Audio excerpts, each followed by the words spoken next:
Hey everybody, Dan Schinder here. And Steven Schinder here. This is Yes Shift, a father son podcast. We talk about Yes members, and people who've worked with Yes members.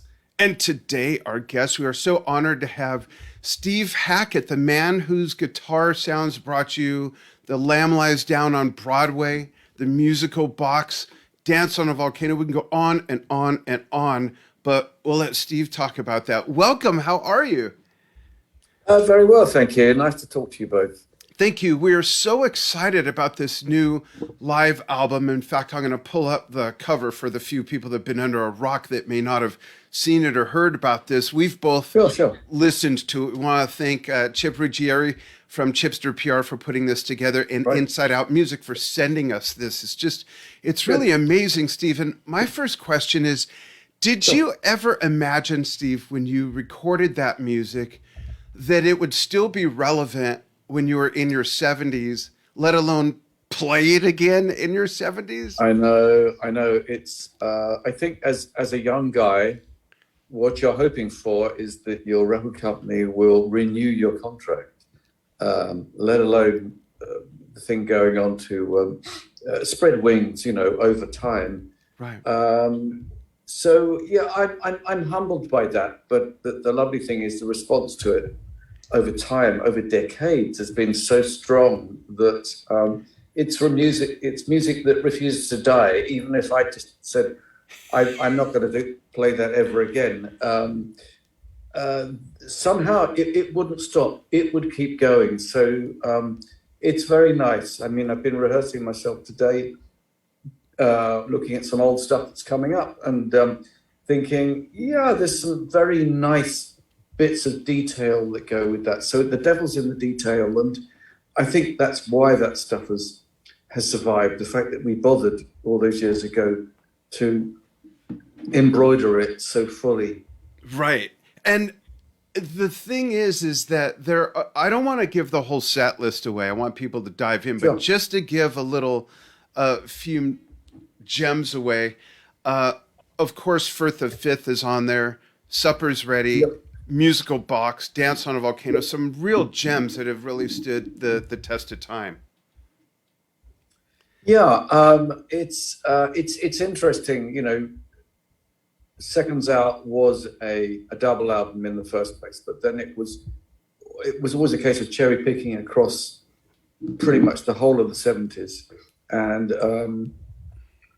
and so what you have is today's version of what was a live album in the first place. But that stuff was there were studio recordings originally, then it went live, and Seconds Out became very popular, which I'm eternally grateful for. But I have to say, I think that the new recordings, maybe just the way it's played, maybe it's the technology, etc., it fires me up more than the feeling that I get when I listen to the original, because time moves on, techniques change, your own technique changes. So a lot of things I wasn't proud of back then, I can be more at one with now. So very pleased that it's still around. Yeah, and on top of that, technology changes, therefore production moves forward. And one of the things Yep. that I always found interesting about the original Seconds Out is just kind of how clean and pristine it is. Whereas as clean and pristine as the new album is, there's a whole different big fat live energy there that Sure. just Yeah. didn't come out in the original recording. The playing's impeccable, the sounds are great. We went on and on yesterday with Craig about his drum sound, Yeah. but everybody is just the playing and the production. And that, I don't want people to think that's a kiss ass remark. It's not. It's just my review as a fan Well, of that album for whatever many decades it's been. yeah, I think there was an idea of how things should sound live back then, but then Yeah. of course the goalposts have shifted over the years, and so what's expected these days is a certain degree of ambience, compression, etc. And of course you've got Craig's playing, which is extraordinary. It's incendiary. He really hits them hard. Yeah. And so yeah, lovely to work with him, of course, and of course it was an incredible drummer or two before that, with the original, we had Phil Collins, the young Phil, and the very young Chester Thompson, two drummers. So we're now talking about three drummers in a way, all of whom have impeccable credentials, and it was a joy to work with all of them. I want to mention one more thing regarding that body of work before Stephen asks you a couple questions about working with a couple Yes members. This is sort of Genesis revisited, because in 1996 you put out a fantastic album that I don't even know if my son knows this, but there's two songs, Valley of the Kings and Waiting Room Only, the end of Waiting Room Only. I licensed, actually, and you're welcome for the £5. I licensed that for the end of a few fake documentaries that I made at the time, mockumentaries. And A Valley of Kings was used in one of them. Steve, do you remember my film with the oil wells and all that? Yeah, I remember that. Yeah, so, I heard that album and thought, I've got to use some of this. Great album. I encourage people to get that as well as the live album. So thank you for all that great music as well. Yeah, that stuff had, we had a number of people who were on that, some Yes members and some King Crimson members, as well as some Genesis members. So, it was kind of a revisit to, the land of what we now think of as prog, Mellotron, but Mellotron plus orchestra. And I really went to town on that album. It took about 18 months to put together.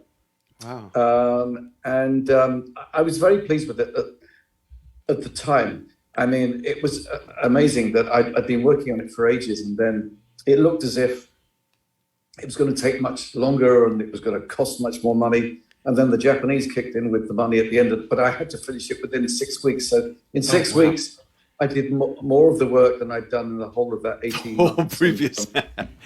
I gave up sleep. To try and bring it in because it felt more like trying to handle a movie than just an album. But I worked on paper. So I think when you're up against it, here's my idea, that if you plan things out, if you take a leaf out of the old school but much respected book of George Martin, with him saying, musicians spend lots of time in studios working out things that they should have worked out outside of studios.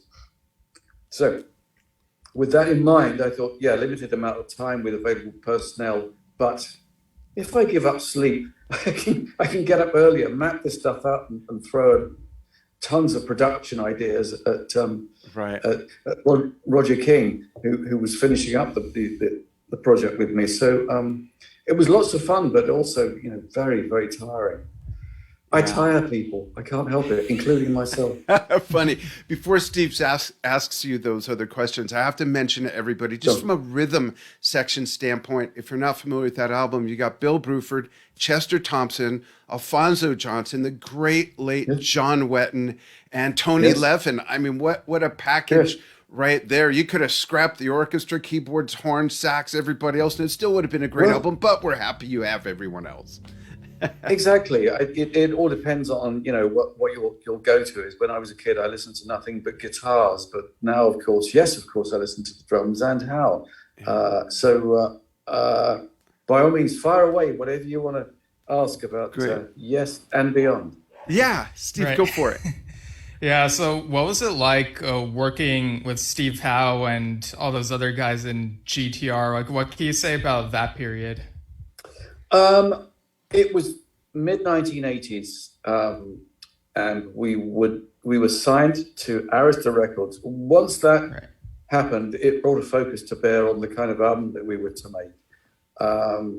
Clive Davis, who I have to thank greatly for getting behind the whole project in such a big way. It was a very interesting time. It was very different to working with a group in the 1970s. You desperately needed MTV approval in order to have a big budget album take off, and it was a big budget album. We spent lots of time in the studio, and when I look back on it, of course, there are things I would love to change, but things that I was proud of too. I loved When the Heart Rules the Mind. Loved doing that, and in a way that was the big GTR song, really. And there are aspects of it I still think so good. I re-recorded it in recent years with Steve Rothery, another guitarist of distinction. And you know what, Steve? We actually have a clip I'd like to show a little bit of you playing that on a Cruise to the Edge from just a few years ago. We'll play just a little bit of it for everybody. Here you go, folks. Check this out. Next one's a little bit different. Haven't played this one. Here we go. Steve Howe. All right. And, jump ahead. There we go. On the high C's, I suspect. Okay. Yeah. Okay, well, whatever. This one, some of you may know, remember. I always love the tune. This is called When the Heart Rules the Mind. Sing along.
Folks, go buy the album if you want to hear more. And Steve has another Yes member to ask you about that you worked with. Right. What was it like working with Chris Squire on that Squack It album, A Life Within a Day? And was it always intended to be just one album, or what can you tell us about that? Well, originally I met Chris in LA when we were with GTR way back in the day, and of course, I'd seen Yes a number of times live, and always loved his playing. Who doesn't? He was making a Christmas album. He wanted someone to play guitar on it. Right. I said I'd do that, and I worked like crazy for 2 weeks to come up with the guitar parts for him. And I said to him, you know, you don't have to remunerate me for that. How about playing on something of mine? So he played on a couple of things of mine, and we found we liked working together a lot. And was that because you always showed up on time? Yeah, well, you know, there was that. Sorry. It was extraordinary working with him. And we came up with the whole album together. He was very easy to work with. And he was a lot of fun. I mean, larger-than-life character in every sense of the word. And sadly missed now, of course. Yeah, absolutely. I want to ask one question from our audience.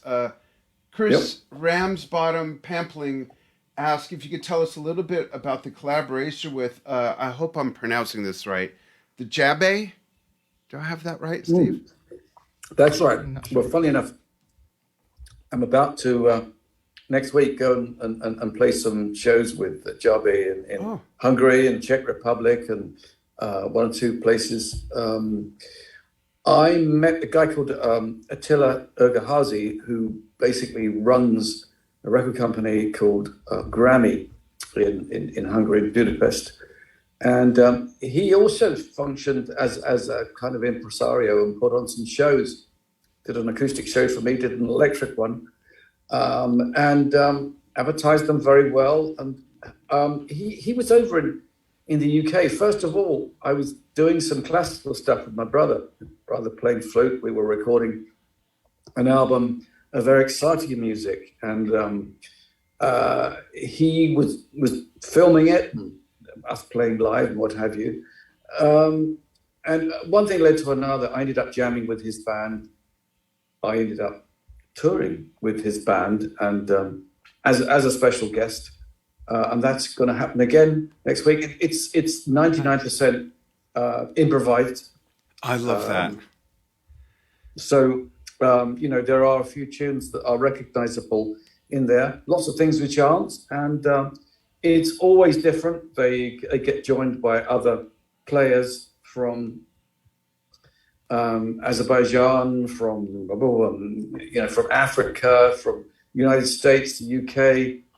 From all over. So it's everything from a gypsy violin to instruments you've never really heard of. An amazing guy called Malik Mansurov who plays the tar, small stringed instrument, but an absolute incredible player. And I've used his stuff working with me on numerous albums. It's a kind of crossroads of world music meets fusion meets jazz and some recognizable things as well.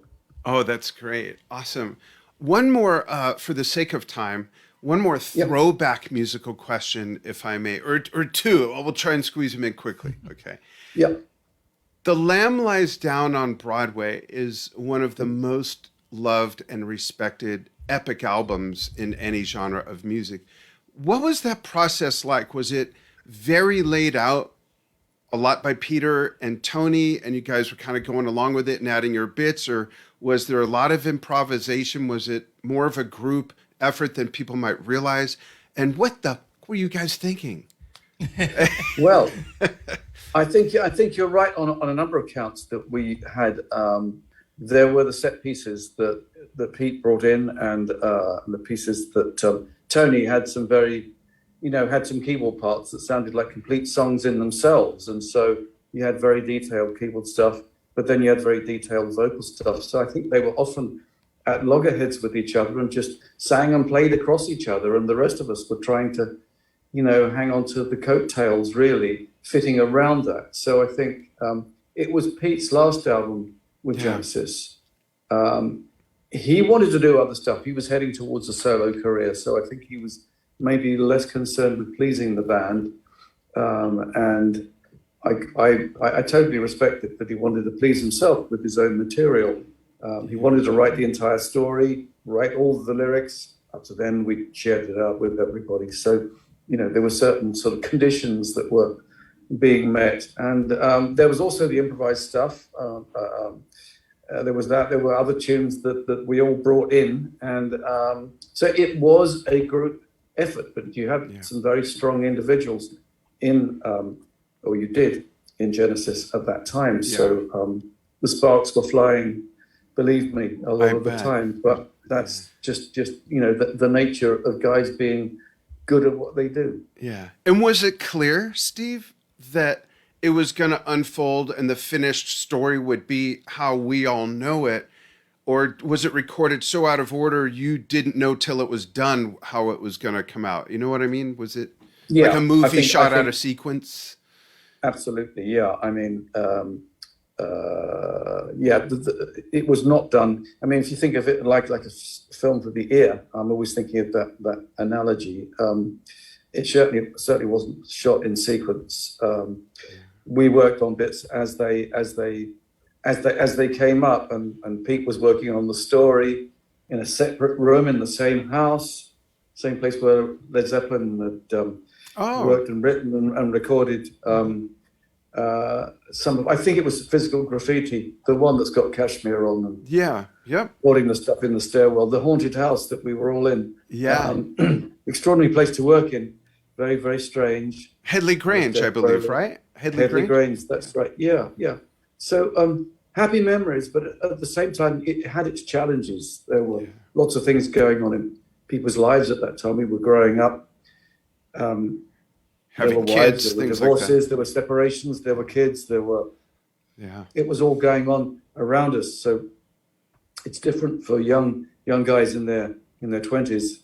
Yeah. We were heading towards our mid-20s at that point, and so these other pressures started to happen. And Pete certainly had his at that time. But I love Pete, of course, his extraordinary ideas, and I often find, I'm thinking wistfully about the best of what the guys were capable of. And That's great. We didn't compliment each other much in the day, but every now and again, someone will surprise us and say something. Oh, I really like what you played on that. What an interesting little tune that one was. Yeah. Sorry, I didn't respond to it much at the time, but there's a lot that's left unsaid, and we've got eternity to ponder that. Really. Yeah.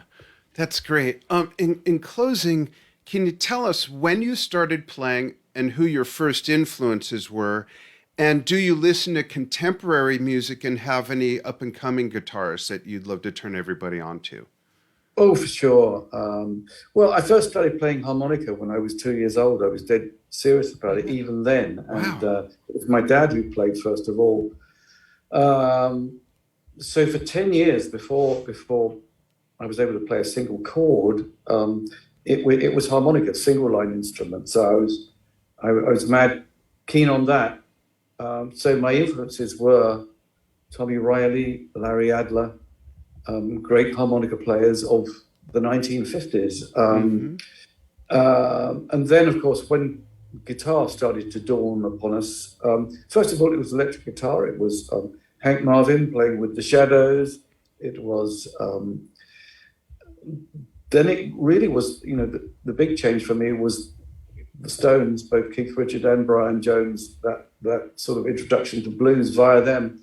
And then the introduction to classical music and Bach via Segovia. So all of these influences came to bear, and I thought, the classical stuff is really something that I'll be listening to in my private life, a guilty pleasure. It's not going to have any bearing on rock. And then I think rock's shoulders started to broaden, and there were people who were obviously listening to that. So rock was starting to take on board classical influences. You mentioned Tony Banks, of course, and you can hear it all over his early playing. Yeah. The classical influence. You hear it with Procol Harum. You hear it with so many of the British bands, but not just British. Right across the board. Jan Ackerman playing with Focus, for instance. Yeah. Wonderful sort of kind of gypsy influence there. So I have many heroes, and you mentioned who am I listening to these days amongst what I think of as modern guitarists? Well, Joe Bonamassa. I really enjoy his playing and the way he reinvigorates blues. A lot of guitarists are very taken with his stuff. It's really quite wonderful. I've been lucky to work with some incredible guitarists over time. In Japan, I was working with Nuno Bettencourt and Paul Gilbert. Oh, yeah. And John Paul Jones and Who's he? What's he done? Mike Spooter. Yeah, exactly. Who are these guys? Name dropping. Some incredible. That's great. Incredible players. And with Brian May, back in the mid '80s, just after GTR, Brian and I were doing some things together, and the odd charity project together, which was very, very nice, because Brian, of course, is an extraordinary player. And the trouble is, we're losing incredible players by the minute. I've just been saying goodbye to friends so much recently. You mentioned John Wetton, Chris Squire. I mean, all irreplaceable. Ian McDonald. Yeah. As far as I'm concerned, completely irreplaceable, and a very early friend who was very encouraging to me when he just left King Crimson. So I have to celebrate them and think that, we carry the candle onwards and hopefully upwards for as many years as we're allowed to do. And you're doing it so well. I mean, folks, you've got to check out this live album. Where can they get it, Steve? Pretty much anywhere? The new stuff. With the Japanese stuff I was talking about. Do you mean actually the your new album that has some of your originals and revisited, and then the older revisited as well. Record company is Inside Out. They're a German company, but they're very much specialized in progressive stuff. You can also get stuff from my website. There's a web store that's not just mine, but facilitates a ton of people, such as Radiohead, etc. So, great. You can check up stuff with my website. So, www.hackettsongs.com. You'll get all the info about pretty much everything, including web store and all of that. If you can't find a record store, there's still a way of getting a record, as you know. Yeah. One laments the passing of record stores, but hey, we're in that twilight world of who cares about music anyway? Everybody should. Stephen will go back in and put those links in. Right, yeah. And I can assure you that lots of people still care about music, and it's great what you're doing. And I love how the new live album has some of your solo songs, even from Surrender of Silence, and as well as the Genesis stuff. It just sounds so great. And you can dance to the whole album. Of course, yes, indeed, yes. You can dance in 7/8, 9/8, all the rest. Absolutely. Steve, hang on just a moment after we disconnect from the audience. Thank you so much for taking time to join Stephen and I. And folks, thank you for following what we do. We'll be back soon with more.